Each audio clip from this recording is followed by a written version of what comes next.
A year ago on Epiphany Sunday, I was preaching, or rather, I told the story of the fourth wise man who had missed the meeting with the other three and never caught up with them.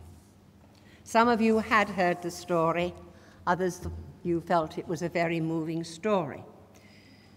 And I am sorry I haven't got such a story to tell you today. But after the service last year, that very afternoon, I heard a program in one of the Adventures in Poetry series on T.S. Eliot's Journey of the Magi, which gave me an insight into those magi, or wise men, who did get to Bethlehem and then returned to their own country by another route.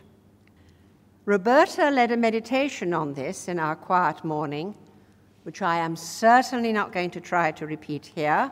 For one thing, it was hers. But I'm going to offer a few ideas of the journey of the Magi for your own meditations. If you know the poem, so much the better, but it is not necessary. Apparently, T.S. Eliot wrote the poem on an Epiphany Sunday between matins and lunch. So just think what some of you might achieve by lunchtime today. Apparently, he consumed the best part of a bottle of gin while doing so. And he had just returned to the Christian faith himself, and to the Anglican Church in particular, and the poem reflects both on the return to faith and the journey of faith, neither of which is easy. And in the poem, one of the old men, the Magi as an old man, is remembering the journey he undertook with his companions so many years before. It is the journey he remembers, not the arrival, and not the gifts, which are not mentioned, neither is the star. Sometimes it seems to me that the journey of faith can be a bit like driving on a motorway on which you've not traveled before. You know where you have come from. You know where you want to get to, but you are far from sure where you actually are and where you should turn off. You know, you go to the roundabout and then it's the next one and so on. And the Magi were on a road they had not been on before, and it had three main effects. The first is they had left their comfort zone. They were wealthy, respected, learned men of high position.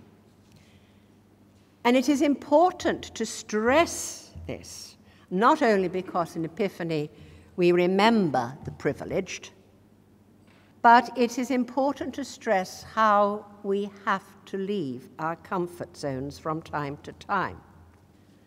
And one of the things that people look for in faith is comfort. And it would be absurd to deny that they fail to find it in matters of bereavement or other kinds of loss. But that is only half the story, only one side of the coin. Faith brings challenge as well as comfort. And to mix my metaphors, St. Paul in his epistle to the Corinthians and Peter in his epistle to everyone write of the need for us to be fed not on milk but on solid food. In our spiritual growth, we should be frequently weaned, which is interesting because it's portraying God as mother, isn't it? Not just father. An Epiphany, which has come to the end of one of our comfort zones, the familiar festival of Christmas, also makes for the beginning of the next challenge. The second point in the story of the Magi is that they take a wrong turning. They go to Jerusalem, the logical place to find a king of the Jews. And this has disastrous results.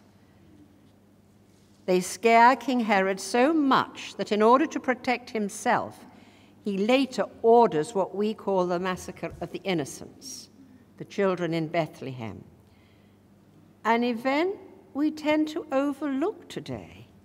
I wonder how many of you could tell me at the drop of a hat its date. Yet it poses the same problem of innocent suffering with which many Christians, including, I know, many of you here in this church this morning, are rightly concerned.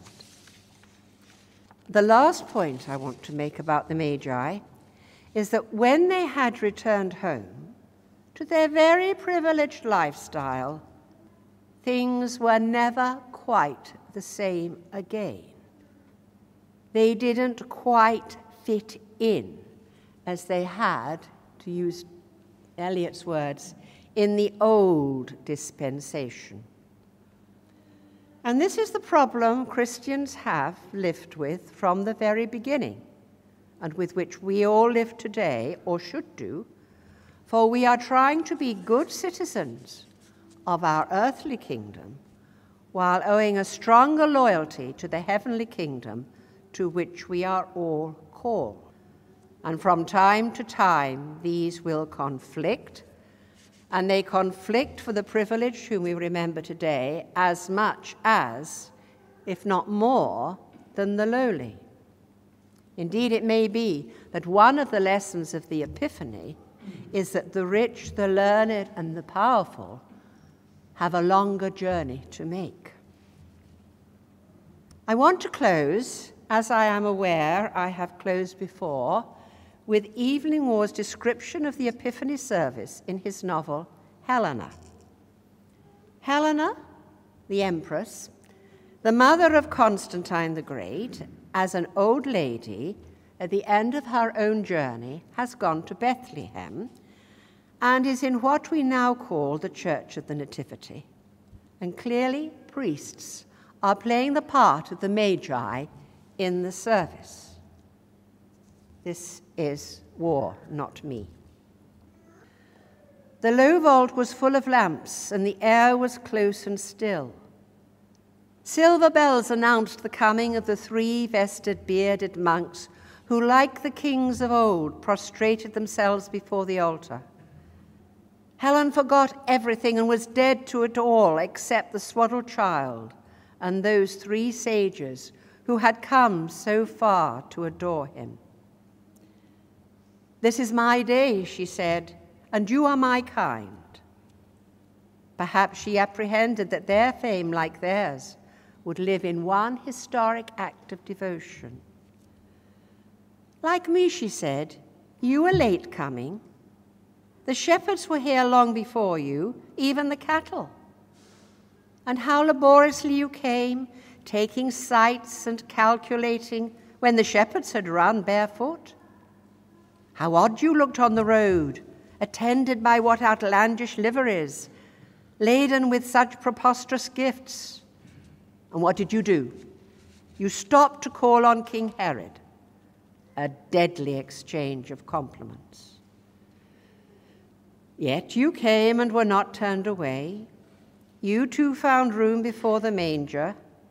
Your gifts were not needed, but they were accepted because they came with love. In that new order of charity, which had only just come to life, there was room for you too.